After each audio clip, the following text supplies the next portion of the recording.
Que domínio, cara. Que partida surreal do Arsenal. Do nível de um jogador que nunca tinha feito gol de falta fazer dois no mesmo jogo, dois golaços antológicos de falta. Do nível do Courtois ter sido bem possivelmente o melhor em campo pelo Real Madrid para evitar o que poderia ser um 5-6-0. Um 3-0 que já é muito expressivo, que poderia ser bem mais. Porque o Arsenal jogou para ser mais. O Arsenal criou, principalmente no segundo tempo, para golear o Real Madrid. E fez isso, né? Os 3 gols saem no segundo tempo, sendo que no primeiro o Arsenal já era melhor.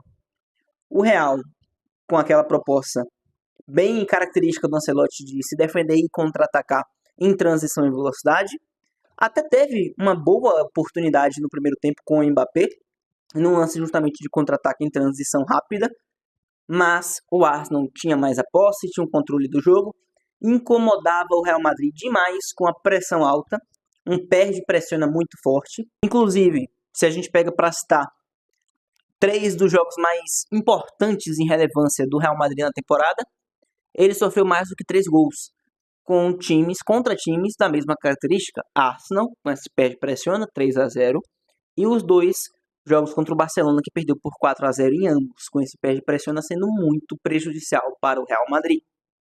E o Arsenal fez isso. Foi para cima com muita intensidade, perdia e já tinha 2 caras pressionando o portador da bola para recuperar imediatamente.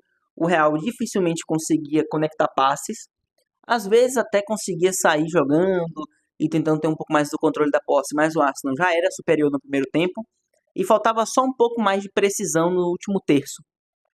Essa precisão veio surpreendentemente em cobranças de falta do Rice. O mesmo já disse na entrevista pós-jogo que no primeiro gol de falta eles iam cruzar, mas ele viu o posicionamento da barreira e do goleiro e decidiu bater. E foi a melhor decisão, talvez, da carreira dele. O Rice, até esse jogo, não tinha nenhum gol de bola parada, de falta. Ele não tinha. E ele faz parecer que é um especialista no assunto. Até então, eram 405 jogos e nenhum gol de falta na carreira do Rice. Depois desse jogo, ele fez 2 gols. No primeiro, por mais que ele cite o posicionamento da barreira do goleiro, eu achei o posicionamento da barreira ok. A falta está distante, a barreira está depois da linha da trave. A questão é que ele impõe uma curva muito grande na bola. A bola dá uma volta distante da barreira e acaba entrando no gol. Para finalizar a curva, ela sai muito da linha da trave e volta. O posicionamento do Courtois, eu achei que ele subestimou um pouco. Ele estava um passinho a mais para o lado do canto dele. Só que eu acredito que o Courtois tinha o mesmo pensamento de que eles iam cruzar. Inclusive, me pareceu pelo posicionamento da barreira, pelo posicionamento dele, muita gente na área, que o Real estava esperando um cruzamento. Veio o chute, uma perícia absurda do Rice, um golaço. Não contente, veio um segundo que é mais bonito ainda. Nesse, se você para perceber, o Courtois se preocupa ainda mais com a barreira e com o posicionamento dele. Só que ele também é surpreendido pelo Rice. Se você observa, no momento que o Rice vai para a bola e que ele tem um contato com a bola, o Courtois dá um passo para o lado direito para já buscar na tentativa de fechar aquela finalização no ângulo, por cima da barreira. E o Rice bate no canto dele. Ele dá um passo para a direita e ali já foi. Até porque, mesmo que ele conseguisse voltar, a bola vai, assim, muito no ângulo. Ela vai muito no ângulo. O Rice faz 2 gols antológicos de um Arsenal que já era melhor, que vinha incomodando muito o Real com uma defesa frágil. Alaba na lateral esquerda. O primeiro gol pode ir na conta dele, porque ele faz uma falta completamente boba para cima do Saka, que ele não estava encontrando e não encontrou o jogo inteiro. O Saka para cima do Alaba foi covardia. O Saka não conseguia ser mais objetivo no terço final, mas quando se tratava de passar do marcador natural dele do Alaba na lateral esquerda, ele não teve assim dificuldade nenhuma. Ele passava em 95% das vezes que tentava. E o Alaba fez uma falta assim, até distante do gol, mas muito boba. Tinha muita gente marcando ainda, tinha muita gente na frente do Saka. Ele fez essa falta que gerou o gol. Do lado direito, depois do segundo gol do Rice, quem entra é o Vasquez para fechar o lado direito. E obviamente que o Vasquez, a gente sabe a dificuldade defensiva que ele naturalmente tem, até pela idade avançada, não tem nem mais a intensidade que ele tinha.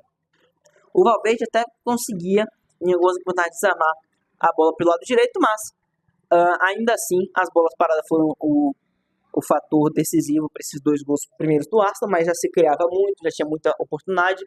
E se o Arsenal tivesse um centroavante, até melhor do que os que ele tem no elenco, que é o Havertz e o Gabriel Jesus, ambos machucados, se tivesse um centroavante, tinha feito um gol antes até das faltas do Rice, tá? Essa é a impressão que dava. O Courtois tinha feito boas intervenções, tem um lance que ele faz 2 defesas em sequência na cabeçada do Rice, justamente, ele vai buscar e depois da finalização do Martinelli ele vai buscar também, se levanta rápido e faz a defesa. Fora mais algumas 2 outras intervenções que ele fez, o Courtois impediu que seria um 5-0, tá muito na conta dele.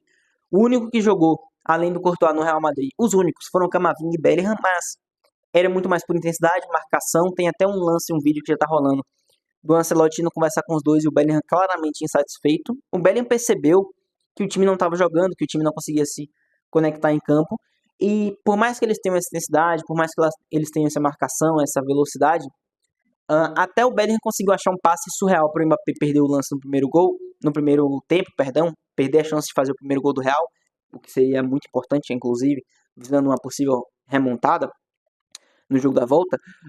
O Bellingham já estava claramente satisfeito. E eles não têm a característica de criação, então o Real tinha intensidade até na marcação, depois que sofreu os gols perdeu isso, mas conseguia se segurar por conta disso também.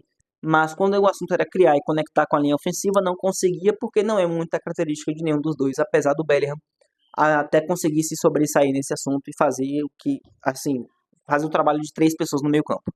O Modric sem intensidade, não conseguia jogar, não conseguia marcar, não conseguia criar, pesando a idade.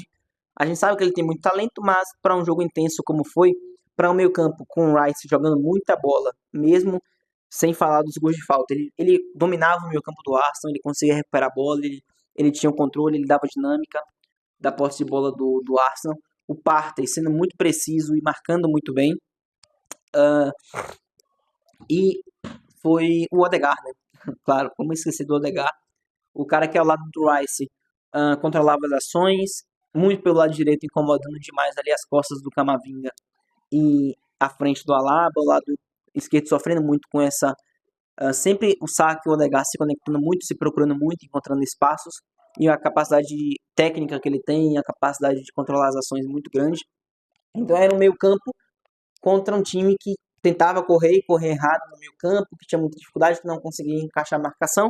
O terceiro gol sai 5 minutos depois do segundo do Rice, gol do Merino. Bola chega para ele dentro da área e ele faz a função que ele está fazendo improvisado. O Merino é meio campista, mas está fazendo a de centroavante do Arsenal por conta das lesões de Havertz e do Gabriel Jesus e consegue fazer um gol de centroavante. Batida muito precisa no canto do Courtois. O 3-0 fica pouco para um jogo que foi completamente dominante do Arsenal, que o Real mostrou muito poucas opções, que já são cobradas do Ancelotti há muito tempo. Parece que o Ancelotti realmente chegou, assim, não tem mais o que extrair, sabe? Você já sabe o que esperar do Real do Ancelotti. Um time que vai tentar se defender e contra-atacar em velocidade e transição rápida. Mas que não consegue dominar a bola na posse de bola, não consegue dominar as ações criando mais, a não ser contra times de bem menor escalão na Espanha. Quando pega os adversários mais difíceis, tem sofrido. Uma temporada muito abaixo do Real Madrid, a nível de La Liga também, a nível nacional e internacional. Real, apesar das classificações perante City e Atlético, foram jogos que ele foi mal em boa parte deles, mas conseguiu se classificar e vai muito na individualidade. No coletivo, o Real apresenta pouco. Parece que o Ancelotti não consegue mais ter opções, não tem tantas no elenco, o elenco ficou curto com as lesões, o que já era curto também. Falta um zagueiro no Real Madrid, as laterais nem se fala, já são criticadas há muito tempo. O meio-campo, depois com a saída do Kroos, ele perdeu a criação no meio-campo, não tem alguém que tenha conseguido sobrepor isso, suprir essa necessidade, a não ser o Ceballos, que estava conseguindo até dar uma dinâmica de jogo interessante no meio-campo para o Real Madrid, mas se machucou. E o Ancelotti fica completamente perdido, não consegue unir esse time coletivamente e já parece ser questionado até pelo próprio time, com o Bellingham falando que nas entrevistas pós-jogo que o time teve sorte de ter sido só 3-0, que o Real tem jogado assim muitas vezes na temporada, e é clara a insatisfação dele até dentro do campo com as decisões e ideias do técnico Ancelotti. Para o Arsenal, um baita jogo, um jogo que mostra que o Arsenal tem capacidade de brigar contra times grandes e ser bem melhor que eles. Os gols do Rice, você pode considerar sorte, mas além da pressão cirúrgica dele, já era um momento que o Arsenal merecia vencer. O Arsenal jogou muito mais, foi muito seguro defensivamente. O Raya O Raya só fez uma defesa, que foi fácil, da batida do Mbappé no meio do gol. E no mais, o Arsenal se defendia muito bem. O Skelly na lateral esquerda, sendo um lateral que defende, que vai para o meio campo, parte para dentro para criar. O meio campo excelente com o Rice e com o Odegaard. Você tem um time muito compacto que volta para marcar muito bem. O Arsenal, quando perdia a bola no ataque, se recompunha muito bem, muito rápido. Um time coletivamente que entrega bem acima do coletivo do Real Madrid. E com 3-0 que praticamente fecha a conta, mas a gente sabe que, assim, eu costumo falar, não duvide do Real Madrid. Com 3-0, o que pode definir é, o Arsenal tem muita classificação encaminhada, por quê? Eu não vejo o Real Madrid não sofrendo gols na volta. O Real Madrid vai precisar fazer mais do que 3 gols, porque o Arsenal tem a faca e o queijo na mão para contra-atacar em velocidade, com Saka e com Martinelli que fazem isso muito bem. Então, eu acho que o Real sofre gol no jogo da volta. O Real vai ter que fazer mais do que 3 gols e sofrer menos do que 1, 2, sabe? Eu acho que não vai passar ileso até pela fragilidade do sistema defensivo do Real Madrid na temporada. E se precisar fazer 4 gols vai ficar difícil porque o Real não cria atualmente para isso. Uma classificação muito bem encaminhada para os Gunners. No fim, que devem enfrentar PSG ou o Aston Villa, a gente vai começar a saber a partir de amanhã também. No outro jogo, a Inter de Milão, né, cara? Mais uma vez a gente tem que falar da Inter de Milão. Esse time é muito perigoso. Esse time é muito bem treinado. Esse time tem um coletivo excelente, que se defende muito bem e que sabe atacar. Não é só um time retranqueiro, defensivo, não. A Inter tem a melhor defesa da Champions, que hoje venceu o Bayern por 2-1 fora de casa, sofreu um gol do Thomas Müller e foi o terceiro gol sofrido na Champions pela Inter. E também concilia isso com um ataque muito eficiente. A Inter fez um jogo de respeito ao Bayern pelo time que é, por jogar na Allianz Arena.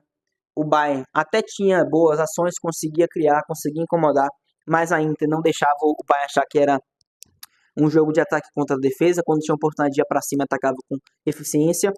O Harry Kane perde um gol no primeiro tempo que pode ser decisivo. O Harry Kane, aqui, quando eu vi o lance, eu disse, ele pipocou. Porque o Olise acha um passe para ele que ele tá livre, com a perna boa, dentro da área. Assim, não tem marcação, o canto tá aberto, ele tem tudo para finalizar. É um gol que ele não costuma perder. E no momento decisivo ele perdeu. Batendo na trave, ele tirou muito do goleiro, tirou até do gol. E num 0-0 é uma chance que o Bayern não podia perder, porque a Inter não costuma ter aquelas falhas na marcação. Aquilo foi uma falha.